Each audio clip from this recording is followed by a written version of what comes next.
So I'm going to start the session now. I would say good morning and welcome to everyone who's joined us from all over the world, I believe. Today we're going to be talking about teaching process plant design here at UCL. And as you can see, there's a number of us that are going to be talking to you. Myself, Dr. Michaela Pollock, I am a lecturer teaching here at UCL's Department of Chemical Engineering. And a bit about myself is that I've studied chemical engineering. I've done research in chemical engineering, my undergraduate and postgraduate studies. And then after that, I've also done some years in industry, working in industrial gases. And then I've come back into academia to focus really on this course about teaching process plant design, which we'll tell you more about this morning. And I'll hand over to my colleague, Dr. Sakiru Badmos, for his introduction. Thank you, Dr. Pollock, for that. Sakiru Badmos. I've done my undergraduate studies at UCL and my postgraduate studies as well. So, and after my postgraduate studies, I joined UCL on the design team. So I'll hand over to my colleague, Dr. Ademola, for the introduction. Yeah, thank you, Dr. Badmos, for that. Good morning, everyone, and very nice to be talking to you again today. I've also got a background in chemical engineering, both my undergraduate and my PhD degrees. A bit like Dr. Pollock, I also went into industry for a while, both the oil and gas industry and the ceramic manufacturing industry. And then I'm back in academia with UCL on the design team. Looking forward to talking to you later on. And over to my colleague, Dr. Fernandez Garcia. Hello.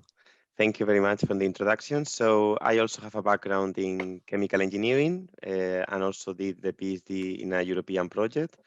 After the PhD, I work in industry, and then I went back to academia as joining to do some research and teaching. And I started at UCL in October to consider the help for this design project and computational tools.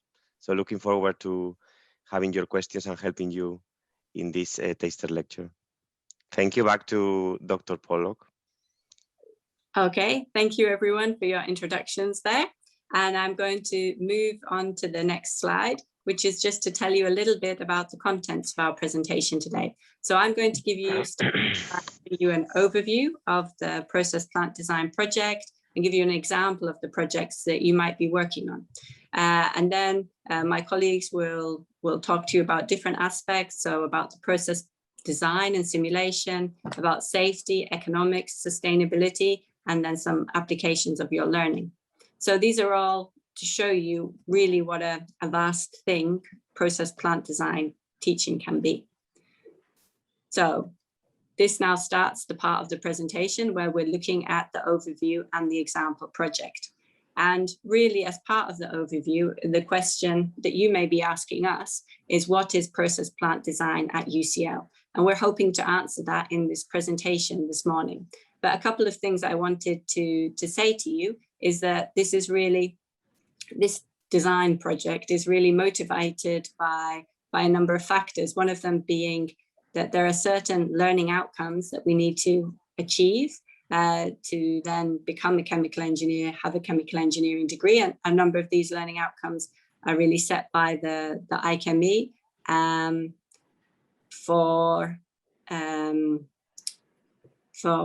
to be able to get an accredited degree. And then we've also got the UCL Change the World Engineering kind of concepts that you will be hearing about throughout your years of study. Now, I just wanted to mention at this point that the session that we have today will be recorded, and that this session will then be available through the faculty's Spring into STEM webpage, although it'll take a few weeks for this to be available. And at the end, there will also be opportunities for questions. We'll be talking for, say, 45, 50 minutes, and then there'll be opportunities for you to use the Q&A buttons and ask us any particular questions that you may have. So now let's look at this slide here, where we can see that this is an overview of what the chemical engineering degree program looks like at UCL. And you can see it's 1, 2, 3, or 4 years, depending on if you're registered for a BEng or an MEng program. And then the 2 terms there from September to Christmas, and then from Christmas to Easter. And then there's some kind of assessment and learning in term 3 as well. But you can see, if I just use this animation here, that you can see that this process design project that we're talking about today is in the 3rd year, and it's a year-long course. And we're not necessarily teaching you new material at this point. We're giving you the opportunity to apply the learning that you've already gained in the first 2 years of your studies, and also in the 3rd year of your studies, to a real industrial project scenario. And at the end of that, you'll then be able to walk away with graduating with an accredited degree from the IChemE, and either with a BEng or an MEng if you are continuing into your 4th year. Now, the scenario that we make up for you is that you take on, the students, take on the role of a chemical engineering contracting company, and you have a client. Here we get that client to shine. It's the Bentham Corporation, and your client is made up of the people that you're seeing on the panel this morning, so myself and my colleagues.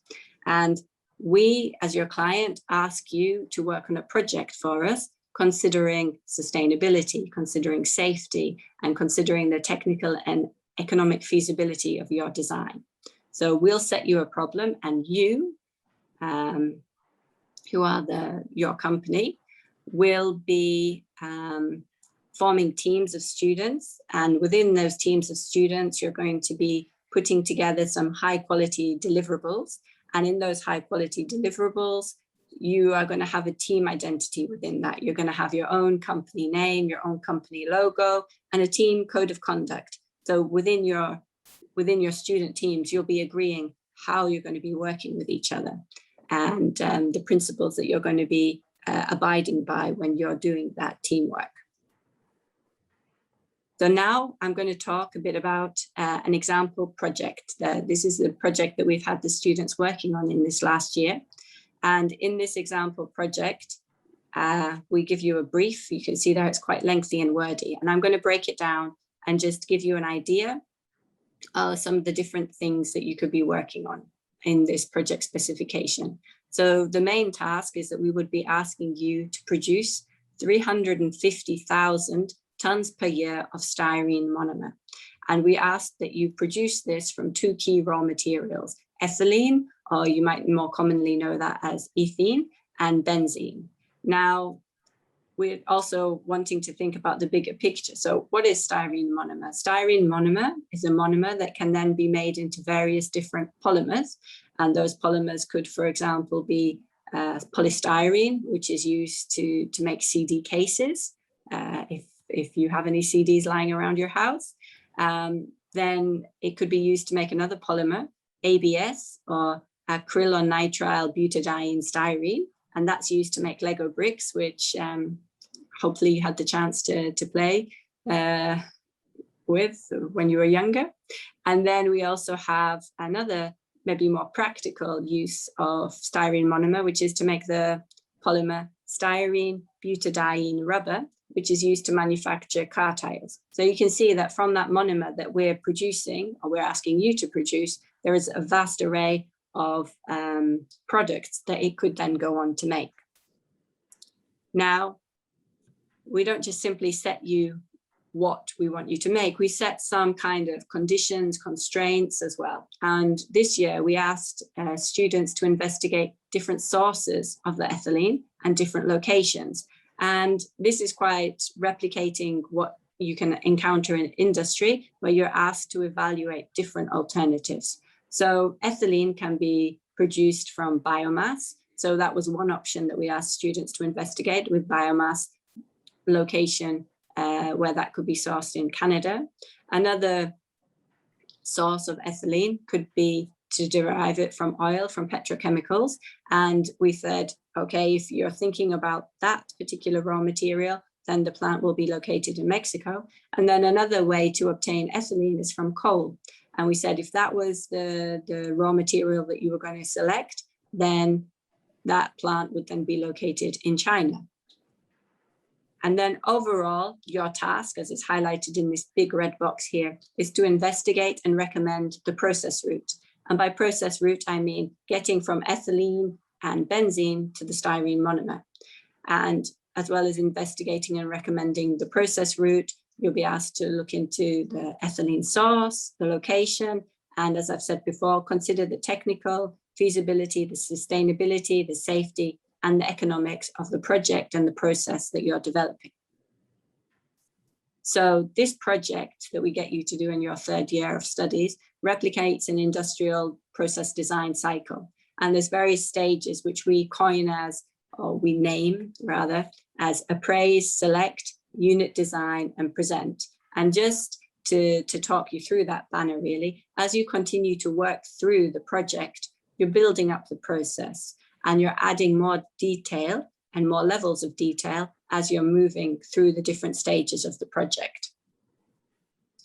The concepts and the ideas behind safety and sustainability are embedded throughout the whole process design cycle. And another point to note is that the project is split. It's split into a group stage and an individual stage. So part of the project at the beginning, when you're looking at the bigger picture, is a group stage. And then as you then want to look into a little bit more detail, then we're going to, you as an individual are going to look at a specific part of the design. And that ultimately means that each of you will be producing the design of a reactor or a separation unit as an individual. Next, how is the cost delivered? So firstly, you're going to work closely with a Bentham Corporation representative. Now, what does that mean? Bentham Corporation representative is really one of the people that you see sitting in front of you today. And we are your client and we kind of guide you through the project as well as being your client, but and supervise and steer, help you steer the direction.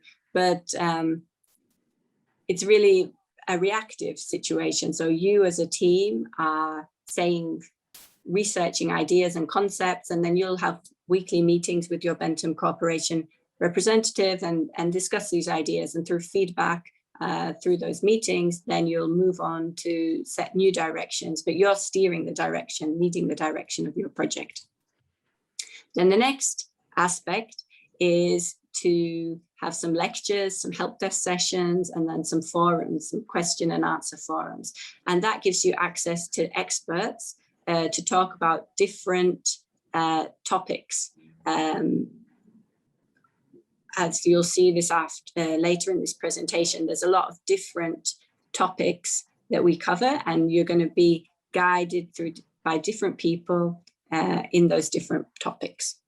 And then finally, all of this is captured in online material via our intranet page. And that's really a fantastic resource because that's a way for us to communicate to a large number of students at the same time with consistent information. So that's the overview of the project. And now I'm going to move on to my colleague, Dr. Sakiru Badmos, who's going to talk to you about process design and simulation. So I'll stop sharing my screen now and hand over.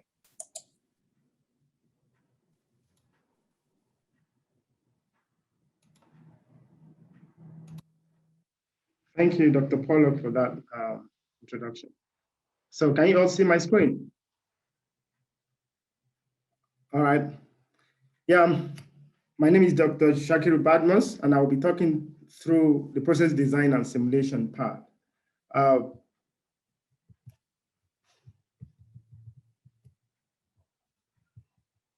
The process design and simulation. What is process design? Process design is actually an exercise where groups of individuals come together to talk about the design of a chemical plant. So what is their role? So when they come together, they have to identify the process steps and interconnections. So if you want to start from a raw material to a product of interest. So how do you go from the raw material to the product? What are the different processes that are involved, the different aspects of the design that you have to take into account? So they have to come up with those process steps and how they are connected. Also, they are saddled with the responsibility of selecting the process equipment that are needed, comparing different possible ways of making the product from the raw materials, and also ultimately translating the raw materials that you have into the final product of interest. Then, while doing this, for them to make such a decision, then the process design team has to choose the best route by considering these factors, by considering how safe is the process route, then also the technical feasibility. So what is the feasibility of the route given the available technology, and also how friendly is the route with the environment, and also the economics. You know, if whatever you are doing in the business, you want to make money. So if the route is costly, so you don't want to go for that route. Then, if, for example, as my colleague has said, you'll be focusing on designing a reactor and a separation unit. So if you want to design a reactor, you have to make certain decisions. So you have to decide whether the reactor will operate in batch or a continuous mode. You have to decide the type of the reactor, the operating conditions like temperature and pressure. So you have to decide the condition of the feed, whether it's going to be in liquid phase or it's going to be in gas phase. Also, you have to decide the phase of the reaction, whether you are going to operate the reaction in liquid phase or in gas phase. Then also whether you need a recycle, whether the part that is not reacted will go to waste, or you still recycle it back to the reactor inlet, whether the catalyst is needed, if needed, what type of catalyst, the geometry of the reactor, and also if insulation is required. Then if you want to design a separation unit, so what are the decisions you need to make? So you need to decide the feed composition, the rate of the feed, how the feed flow rate that is entering the column, the condition of the feed, the heating and cooling requirements, the operating temperature range, the specification of the product, that is the kind of purity you need, and the composition of the product, as well as the recycle and waste stream. Now let's look at the simple process. You have a reactant A going into B. So you want to make the product B from starting with reactant A. Now, what you do, you feed the raw material A into the reaction unit. So where the chemical reaction takes place. So that produces B. But you might still have unreacted A. So what do you do with this unreacted A? You have to make that decision whether you want to let that go into waste or you want to recycle that A, that is, you want to return the A back to the inlet so that it can mix with the fresh feed for the reaction to progress. So you get the product B, then if you want, you can recycle the A back to the inlet.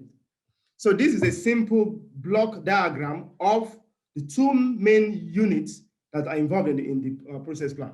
Now, this is an example from a past student of the block flow diagram. You can have much more complicated block flow diagram for the chemical plant. So this is just an example to show you the kind of output you'll be producing. Then going to process modeling. So what do we mean by process modeling? You have a process in mind, you want to produce something, and you think about how you can run a simulation, how you can make such physical phenomenon, how you can translate it into a model that you can then predict the output using a computer simulation.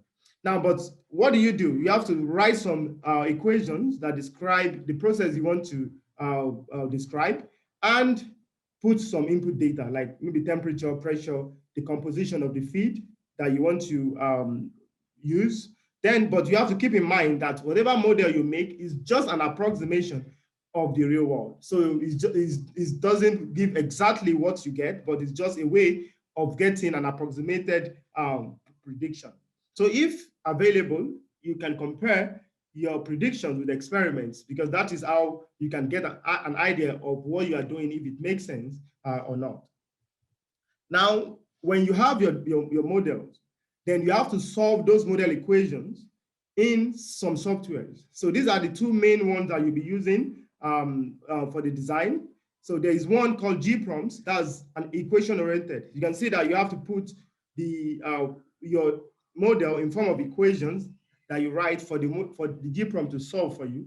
Then there's another one that has the drag and drop functionality where you can just pick the units and the streams and you connect all the units together and just put the input that you want and run the simulation. So that will be easier for you if you use the Aspen plots.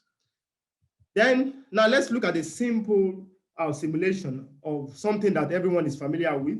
So perhaps you have a coffee beside you. Now you have a cup of coffee that is at a temperature of 90 degrees Celsius. Now you want to simulate like the cooling of this cup of coffee. Now you have it at 90 degrees Celsius. You know, when you leave it on the table, for example, then the temperature drops over time. So the rate of cooling of this coffee is governed by what we call the Newton's law of cooling. Now let's say you have this information, the model, the equations, and the data. So if you put that into GPROMS, so what do you get out of it? You get a prediction. So which is the temperature profile, how the temperature changes over time. So at an instant, let's say after 3 minutes, you can have a prediction of what the temperature of the coffee will be. So because if you go to the graph, you can trace the temperature that corresponds to 3 minutes. So and if you want to simulate at what point will the temperature of the coffee correspond to the temperature of the room, if you run for a longer time, then you can get that. The time at which the temperature will be 30 degrees. So that is the kind of thing you want to do with modeling, predicting the behavior of a physical system by just using equations and some data.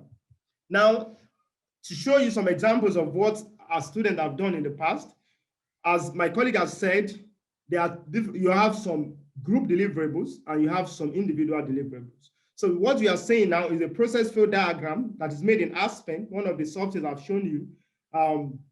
This is like the simulation of the entire plant. Now, if you move to the individual unit, you'll be focusing on your own main unit, like for example, the reactor unit. So you have the input specifications from which you get the output. Then if you focus on this unit, you can get something called the specification sheet, where you have a summary of your results. So you can see here flow rate information, the information about the sizing of the reactor, for example.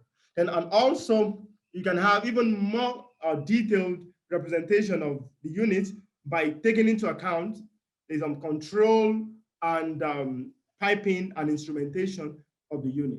So, and I will then hand over to my colleague, Dr. Ademola Odunsi, to take you through the safety and economics of the design process.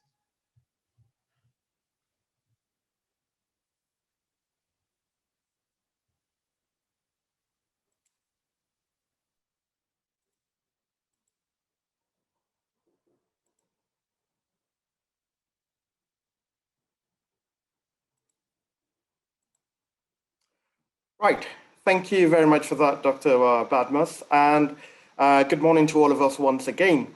And like Dr. Badmos rightly said, I'll be speaking to you about the safety and economics aspect of the process design project. So we'll start with safety first. What is safety? Safety generally is that condition of being free from harm.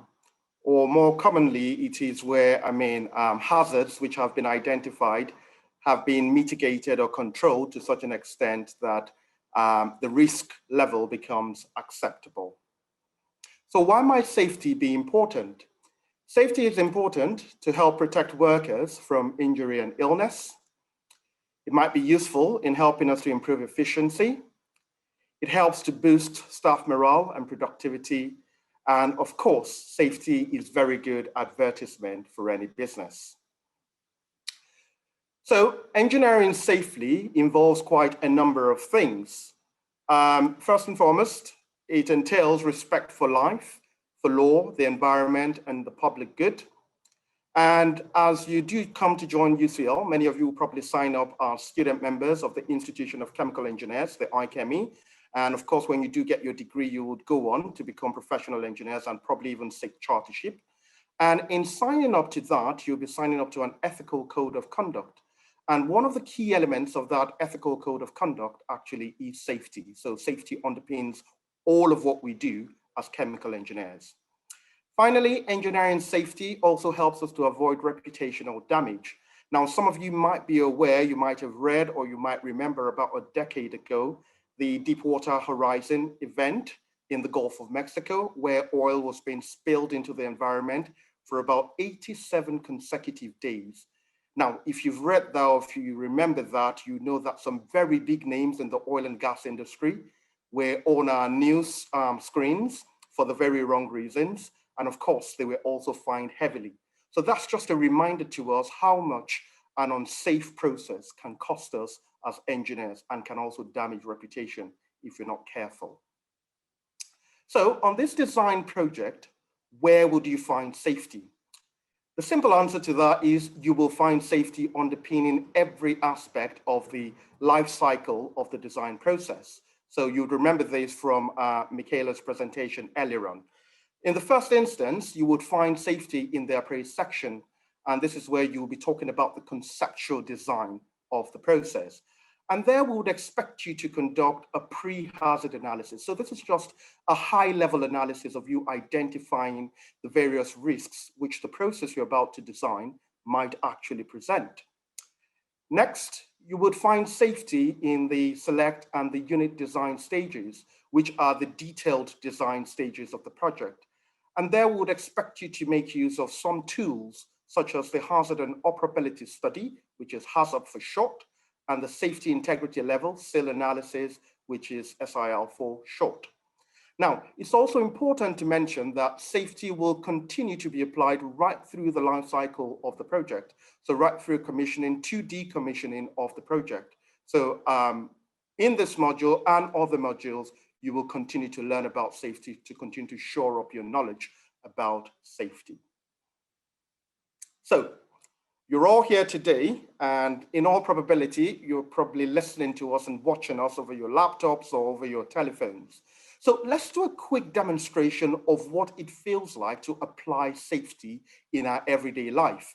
So if you look at the first scenario in this top figure over here, you've got your laptop and you've got a cup of coffee and tea to go with it. And of course, why not? That's perfectly acceptable for you to do that. But what could possibly go wrong? Now, that's one question we would often ask ourselves as engineers when we are designing. And one thing immediately that occurs to us that could go wrong is that somebody accidentally knocks over the cup of coffee, spills it onto the laptop, and of course, damages the laptop. So what could we do? Perhaps we could think of other things we could do to actually make that situation safer. But before we do that, it's useful for us to do a risk assessment on that situation that we have identified. And to help us do that, on the left-hand side, we've got a risk matrix over here. And I'll walk you through that very quickly. On the x-axis over here, you can see the likelihood. That's the probability of that event actually happening. In our case, that is spilling the coffee onto the laptop and getting the laptop destroyed. So on the left, at the bottom of the scale is A, which is it's the least likely. And at the top end of the scale is E, which means it is very likely to happen. On the y-axis over here, you now begin to look at the severity or the impact of that event. Again, that runs on a scale of 1 to 5, 1 being the lowest and 5 being the highest. Now that we know how to read this risk matrix, let's go on and do our risk matrix. So what's the likelihood of this happening? What's the probability of it happening? We say that it is on a scale of C, so that means, well, it's quite likely for it to happen. Let's go on and look at the severity. And we can see in the severity, we've got 4, which means it is very significant. So that tells us that it is a high-risk event or a high-risk scenario. And of course, that process is high risk. We already sort of guessed that, but we've now verified that qualitatively. So what do we do to make that process or that situation safer as engineers? We can think of a number of things. And we've done that just in the figure, just right at the bottom over here. And you can see that rather than using an open mug of coffee there, we've got a travel mug over here. In addition, you can also see that we've placed that mug at a safe distance from our laptop. So let's see again if we conduct our risk matrix and see how safe we have been able to make that process or that situation. So again, it is still a likelihood of C, so it's still about as likely to happen. That is, that we knock over the cup of coffee. But let's look at the severity. The severity is now just 1, and that ensures that it is now a low risk scenario, and that has greatly reduced the risk level in that situation. Now, this simple analogy is what you will be required, or one of the many things you'll be required to carry over into your process plant design. And we can apply this to more complicated systems, such as massive chemical plants. So let's go on and see some more things we could do. Again, you could be asked to make use of a tool known as fault tree analysis. And if I carry on with the coffee and the laptop scenario, if I may, we now know that the main event or the major event is that coffee will get spilled onto the laptop. But as engineers, we know that that just doesn't happen. There are some leading events that bring it up to the top event. And so if we drill down a bit and we try to investigate, we could come up with a number of reasons. And I've come up with a few reasons here why that might happen. Maybe somebody accidentally shakes the desk where you've got your coffee and your laptop and it spills on there. Or you could actually by yourself accidentally knock over the cup of coffee and that spills onto the laptop. Again, this is a very simplified demonstration of using a fault tree analysis. And here is an example of what has been done by a past student on this module. And you can see that, for a detailed, fault tree analysis, it gets quite detailed very quickly for a more complicated or complex process plant, as we can see here. So essentially, in using the fault tree analysis, you're making use of logic gates such as your OR or your AND, okay, to be able to drill down to what the causes of the main event may be. And that will be the end of the safety section. And I would also talk about the economics section of the design project, where we'll be looking at process plant economics. So what does that entail? Now, you would know, of course, that, it's impossible for us to build a plant, let alone operate it without money. So we do need money to be able to, get that plant up and running. And for us to get money, we'll probably need to talk to investors, the banks, etc. So as engineers, we've also got to be conscious about the economics of the process. And we've got to be asking ourselves the same questions that the investors will be asking themselves. So for the investor to part with their own money, they would ask you, first of all, how much is this project likely to cost? And we can look at that cost in 2 ways. We can look at the capital expenditure, which we shorten to CapEx, and the operating expenditure, which we shorten to OpEx. So let's look at the CapEx first of all. Now, the CapEx are the heavy investment costs. So this would be the cost of actually installing your reactors, your distillation columns, your absorption columns, etc. The operating expenditure would refer to items that are on a day-to-day basis ensure that the plant runs perfectly well. So the cost of your utilities like cooling water, the cost of energy, the wages and the salaries of your employees. And this is fairly similar, or very similar indeed, to you being a student at UCL. You rent an apartment, you've got to transport yourself to the university, to and from the university every day. You've got to feed yourself, you've got to pay your rent. These are your own day-to-day expenses. The same is true for our process plant. Next question, which we'll be asking ourselves, is how much money are we going to get back? And that goes back to our revenue. And revenue simply is money which we generate in the process plant by selling products and selling byproducts, useful byproducts that is. Finally, we ask, is this project going to make us profit? Of course, investors are not going to part with their money if they know that the project is not going to return any profits. So both, as engineers, we must be conscious of the fact that our plant must yield profit.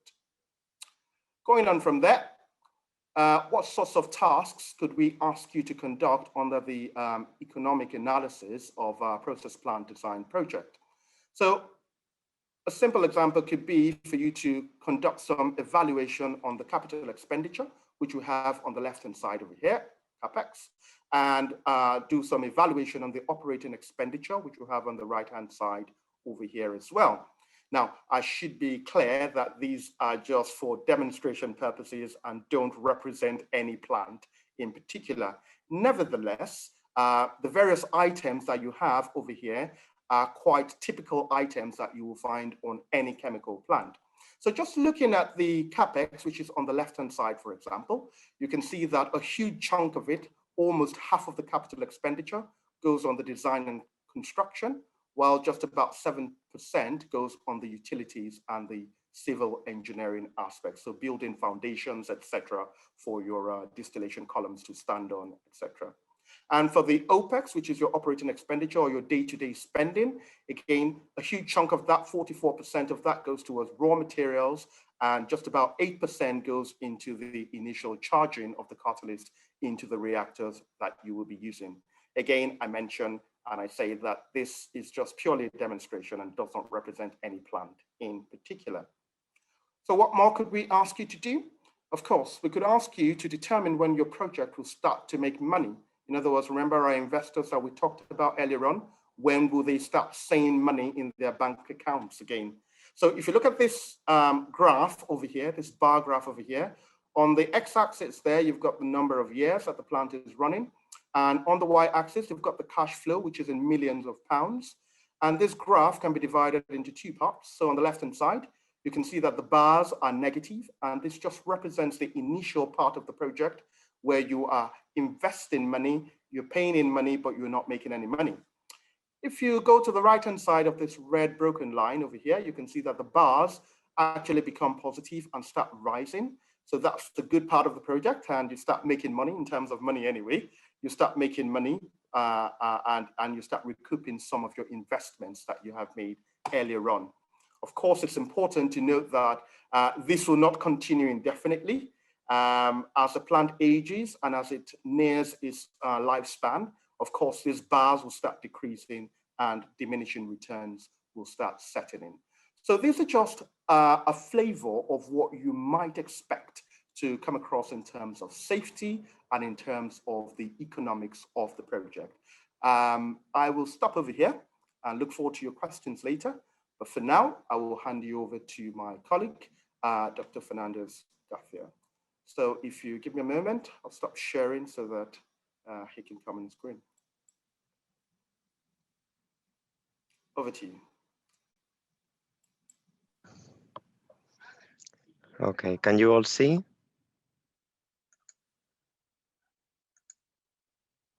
Yeah. Okay, so thank you, Dr. Odunsi, for the introduction. So I am Dr. Javier Fernandez Garcia, and I will talk about sustainability and applications. So I will start now with the sustainability aspect. As you may know, there are some sustainable development goals that are applied for all the society, and also the companies have to take it into account. There are several ones related to hunger, quality education, gender, sustainable cities, responsible consumption. And in this case, because we are going to consider a process plant design, we are going to focus on number 7, which is affordable and clean energy, 9, which is related to industry, innovation, and infrastructure, and 12, which is responsible consumption and production. So as a design engineer, you will be drafting an idea, and you will have like a sketch of the company. And then, as you have seen from previous presentations, this sketch will evolve in different deliverables and different reports that you will be producing, such as, for example, from the select or appraise reports that you will be deliverables to individual reports and even different sorts of communication, such as a presentation or a poster. Another aspect of sustainability is the PESEL analysis. What is the PESEL analysis? So it's the political, economic, social, technological, legal, and environmental analysis. As you know, the world is continuously changing, and it's important that you adapt to the market.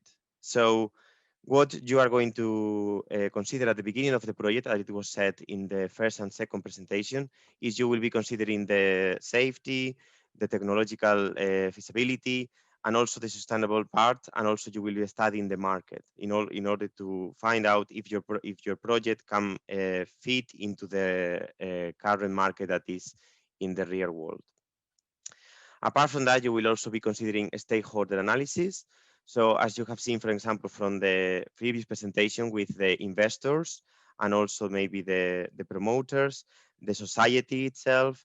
So you will need to keep the stakeholders satisfied in a different way. Sometimes you will send maybe newsletter, you will be releasing news, you will be considering arrangement of meetings in order to inform the public, or it depends what you will need to consider for different audiences. You will also check the life cycle assessment. What is the life cycle assessment? The life cycle assessment is an assessment tool that you will be using to consider the environmental impact of the cycle of a commercial product, okay? So people tend to think that this is just the inputs related to materials and energy and the outputs of a process plant.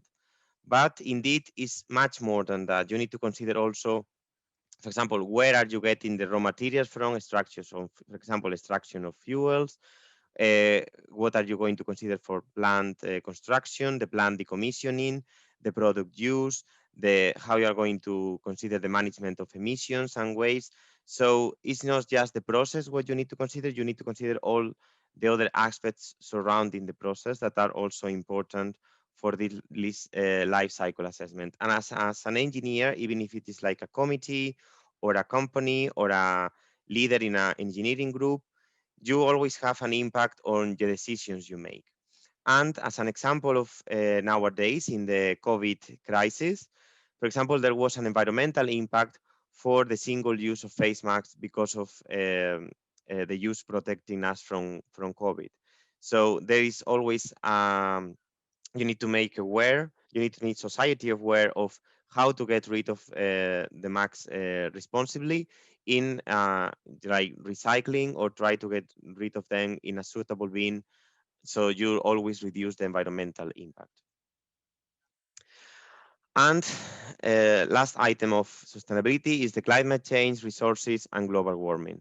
So you will also be assessing the water usage, the primary energy consumption, where it comes from, greener processing if you have a green option for your process route, and also the waste and resources and emissions. So if you are considering greenhouse gas emissions, how you're going to consider your waste, what is your waste management strategy, and so on. So now we are going to talk about applications in professional environment. As you know, this is a training exercise. So you will be working in groups, as it has been explained in previous presentations. So you will have you will be developing your teamwork and leadership skills. As you can see, the penguins here, you will see that the penguins are learning as a group how to survive and how to work together in order to get the best. And you will be having discussions in groups, brainstorming sessions. You will be switching roles as leader and manager, and you will always have the support. So you will never be left as a leader alone. So you will always have the support of the Benham board representative, as it was said in the first presentation. You will be developing time management skills, organization skills, for example, Outlook tools in order to help you assign tasks within your groups. You will be developing communication skills, and also how to consider different kind of deliverables as a presentation or a group report or individual report. And also you will be tackling problem solving and decision making in order to face problems that you will have during the preparation of the deliverables, and also how to organize yourselves better. You will always also deal with project management. As you know, there are different stages in a project, as you can see in the years here. So they will be, for example, agree on the project scope, they create the plan, deliver the project, review of the project, and also keep, for example, track of the economics. And you can see there are subtasks for each main task with, for example, the delivery of the project. So there is also, as you can see, and you maybe have learned from all these presentations, so to start a project, there are many aspects that you need to consider, such as safety, feasibility, management, assignment of tasks, different roles, stakeholders, brainstorming in order to find the best ideas. And this is always what you will do in industry as a group. There will be parts where you will be working with a team, and there will be parts when you are assigned with tasks that you need to complete on your own. And in this training exercise, you will be developing, of course, the combination of all the chemical engineering modules that you learned, the management and teamwork skills, and also developing your leadership skills. So you will work towards the professional engineering. And if you keep, because you have the accredited BEng or MEng from UCL, you will work with experience to maybe get the charter engineer from the IChemE. And this is just some examples of comments from the student experience, where they have highlighted the skills they learned as for the combination of Chemen knowledge and project management, the communication skills, teamwork skills, excellent experience in terms of professional development that they will use later in the future career, and also support from us in order to help you with the design project, and support you with expert lectures and our expertise to support you. And as the final point, if you have any other questions about the design project, you can check the module catalog that is available online. And you can also check the UCL Chemical Engineering website, where you can find maybe more information, and you can also find any other aspects of the chemical engineering department. So thank you very much for your attention. And now I stop sharing, so we look forward to your questions. Okay, hello then, back from me. Thank you to everyone. I hope you found the presentations in the audience informative, and that it gave you a flavor of what we do and what you would have the opportunity to do here. We encourage you to put some questions in the Q&A, and I can see that there's already one question that's been posted in the Q&A, which is, could you recommend any books or resources for an introduction to chemical engineering and its applications? And me personally, I would say maybe to check out the IChemE website, because there you will see an idea of different projects and different areas and avenues that you can go into, because chemical engineering is really quite a vast topic. As you've seen today, we've talked about safety, the environment, sustainability, economics, as well as process design. Over to my colleagues, would you have any other further resources to recommend? I think, for example, the book Introduction to Chemical Engineering, Thermodynamics from McGraw-Hill could be a good, to have a good sketch of what chemical engineering is, and it's quite simple to read. I can maybe post it on the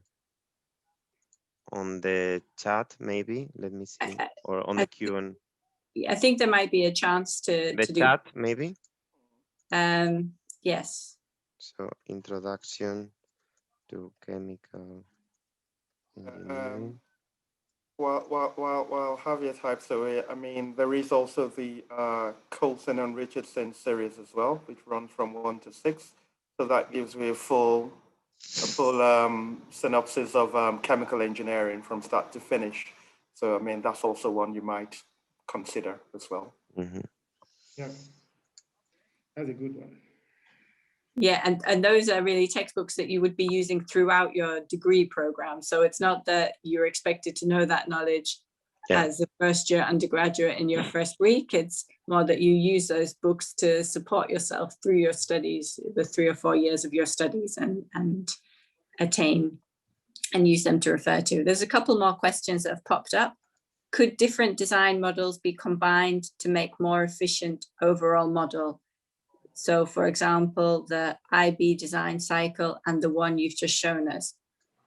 Okay, so I think that that's a really good point. That question is that always you've got various different solutions, and you've got the opportunity to mix and match, and maybe there's something in one solution that works well and something that doesn't work in another solution, and maybe you realize you can combine it or not. I know that in terms of processes that we get our students to look at, we're looking at using traditional processes and then adding a non-traditional aspect and combining that as well. Anything else to add on that question? Yeah, as you've said, so it is possible that one design might not give you, or one model might not give you exactly what you want. You could combine different models where you can predict or make prediction based on one model, and then combine one aspect of that design with another aspect where you can use another model if that will give a better prediction. So you can have a kind of hybrid model where one part is doing one thing and the other model is doing another thing combined. So yeah, it's possible.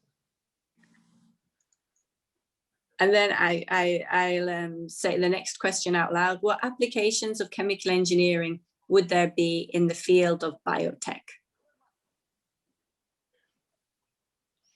The answer is lots of it. If you think of us as chemical engineers, the basis of what we do is, we've got a good grasp of the basic sciences of your math, physics, chemistry, biology, and we apply that science, okay, from moving from raw materials into finished goods. And all the processes that go in between, in fact, another name for us is process engineers, okay? So all the process that goes in between, be they biological processes, be they biochemical processes, be they chemical processes, we are there. We are well equipped with the knowledge, we're well equipped with the skills to be able to apply that. So biotech is no different. So employing biology in technology, as the name suggests, we've got the knowledge, we've got the background for it as chemical engineers. And as part, maybe some examples. So there is a lot of research about going on about biotechnology, for example, even related to biofuels, even related to digestion, fermentation, for example, where you combine the bio part and the chemical engineering part. So there are many different research topics coming out from chemical engineering departments related to biotechnology. So it could be related to biofuels, pharmacy, and other different applications. Yeah, and also just to add to that, some of you might have heard of lab on chips, isn't it? Yeah, where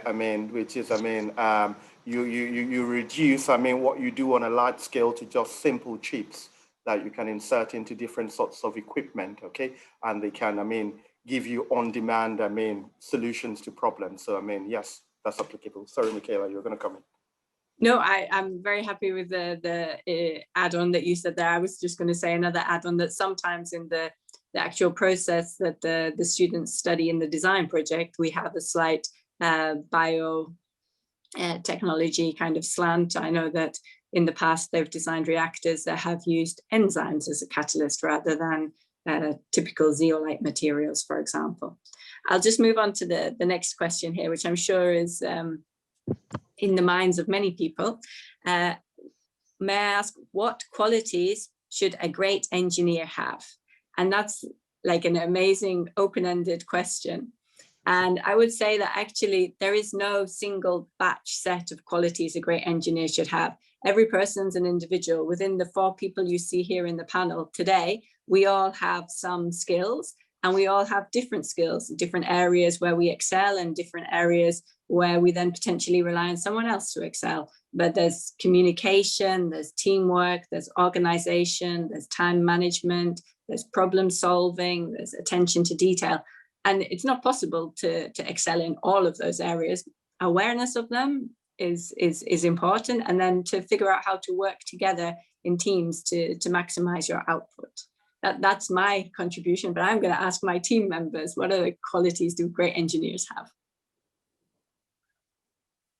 Yeah, I would agree with what Michaela has said. Those are a whole range of skill set. And engineers, sometimes people think engineers all just, work out math and solve very difficult equations.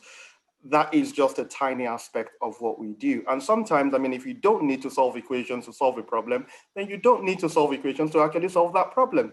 One thing which I heard when I was an undergraduate is engineers always look for simple but elegant solutions, okay? You don't have to always go for the most complex thing. That's not what engineering is about. If it warrants being complex, then you go for it, but you try out the simple before you go for the complex. And again, I can't highlight enough the soft skills of being able to interact with your teammates, being able to communicate with them, being able to persuade people to see your own view and to also listen to other people. That cannot be overemphasized. And you'll find that that is extremely important in industry, even over and above all your difficult differential equations, I can tell you. Yeah, I'll add to that. As you know, that technology is evolving, so it's important to also start thinking about how you could improve your knowledge of programming, because you cannot do without, at some point, maybe writing some codes, maybe in MATLAB, in GPROMs, and whatever. So if you understand how to use one tool or one software, then you can easily adapt to any kind of tool that you want to. For example, you want to do logic, if you know how to use MATLAB, I'm sure some of you might have started coding, maybe in your secondary school or A-level, you've done computer science. Then that knowledge is very useful, because at some point you might have to write some code to do some modeling and running some simulation to describe your process. So it's important to start thinking about improving your computer software experience, so you can start doing that while you are planning to join UCL. So that would be good. So you don't have to wait till you start. That's just a recommendation. Yeah, and just to finalize it, I think if considering from the presentation, so as my colleague said, the technical aspects and the knowledge that you have for the differential equations is very important, but the soft skills, the coordination, for example, and team leading, the leadership skills are very important for an engineer if you want to progress as a kind of leadership role. But that's something that you need to find out if you like that consideration, but also to be able to communicate your ideas, to be able to communicate within the team. So I would say that the most important part is the teamwork, because in every industry, in every role you will have, you will always be working in a team. So teamwork is something that you need to develop, and you need to adapt, and you need to be able to have initiative to do also research about help your team, and also help support the team, and help also you when you have your individual tasks. But I would say that to focus on developing your soft skills for teamwork. Okay, thank you, everyone. There's a couple more questions. I'm not sure if we'll be able to continue, but I'll keep going while we can. Advice on students from near STEM backgrounds studying engineering. So by near STEM and background, I'm not quite sure what you mean there, but for example, you know, if you look at the entry requirements, for chemical engineering, there would be the requirement, I believe, for mathematics and chemistry. And that may mean that you have some other subjects that could be there as well. I don't know what they could be, but I know that people have different subjects in their A-level background as well. And that can at times help, because as you've seen today, we've talked about more than just solving technical equations in process simulation packages. We've talked about wider perspectives within safety. We've talked about wider perspectives within economics. We've talked about wider perspectives in the sustainability. So you have to check that the subjects are really the requirements, that you have the required subjects, the required A-levels, and if there's options available to have other subjects in, then it will just give you a broader perspective. There's a couple more. Would you be looking at tissue engineering? Oh, I think actually that I'm not sure what that is. Okay, so I'll just move on to the next question. And I think I understand what the question is saying.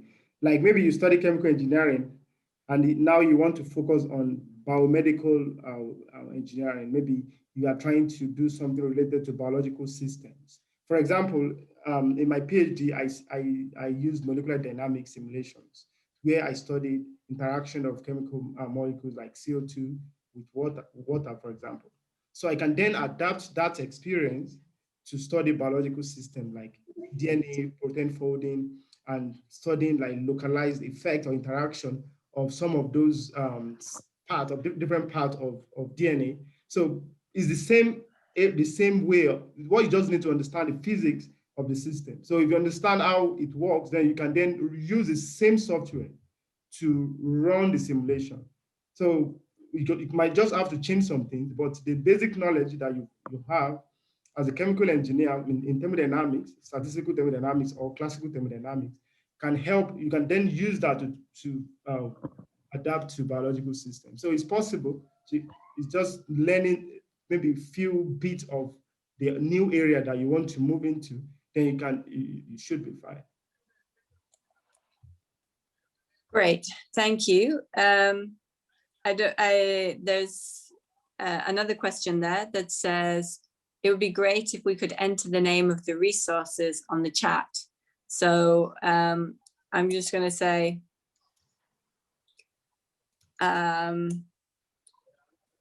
yeah. Yeah, we can paste it. Yeah, I think that that has been put in the chat. I'm just flicking through. There's the Introduction to Chemical Engineering Thermodynamics from McGraw-Hill. Then also, I would like to mention that Professor David Bogle, who's at UCL, will become the next president of the IChemE. There's already a link for that in the chat.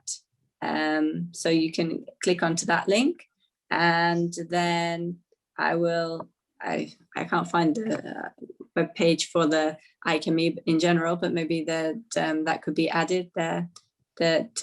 Yes, there's the article that's just been added to the chat there about the news that Professor David Bogle's just been elected as IChemE president for 2022-23, and maybe we could add just the general IChemE webpage into the chat as well.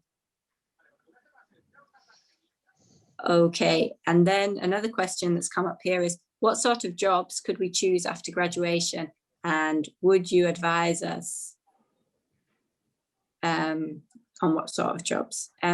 Well, I would say that you can actually go into so many different fields within with a chemical engineering degree. I personally myself went into an industrial role where I worked as a process design engineer, and I worked as in R&D engineering as well, and other chemical engineers within the company where I worked as project engineers.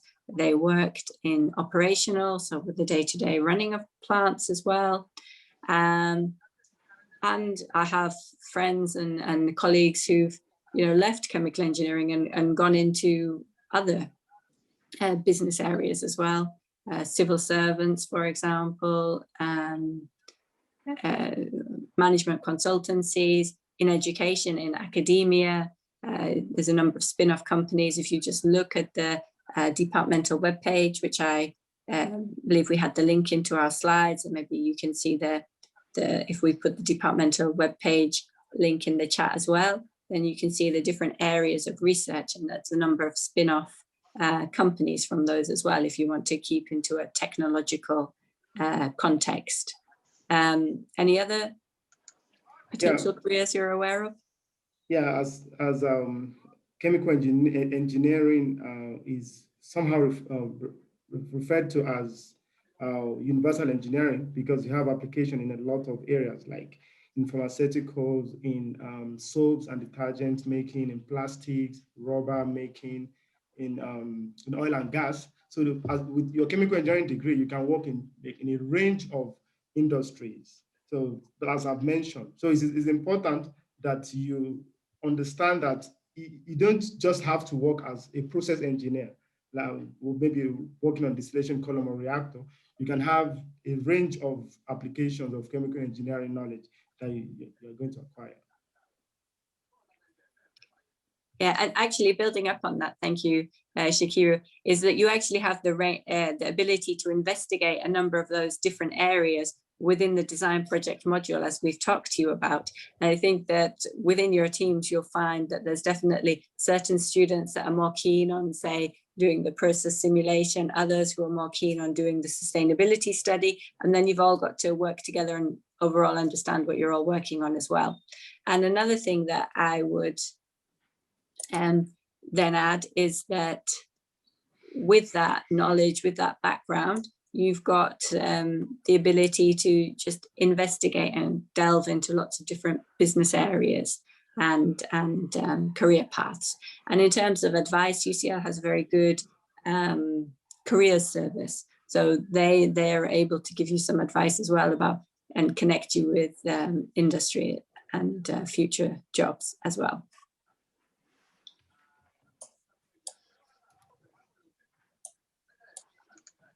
So I think that brings me to the end of the questions. Yes, there's no open questions popping up into the Q&A box. And I think that we've posted the links there in the chat. So maybe you could have a look through some of the links that we've sent out. I would open the floor to my colleagues if they have any closing comments as well, or pieces of advice. I'll just say thank you very much for attending. It's been very wonderful speaking to you and having the opportunity to, share a bit of what we do here at UCL. Chemical engineering is fantastic. It's wonderful, like we've heard. It makes you really very versatile. So, it's one to consider. That's what I would say. Yeah. Thank you. So then, do I say that brings our session to an end? We thank very much our audience. We hope you found the presentation interesting. I thank the team here as well on the panel. I hope that you found their insights into what we can do interesting and exciting. I see even a little thank you popping up in the chat. So thank you to the attendees. And we will say that would bring the session to an end then. Okay, thank you. Thank you. Thank you.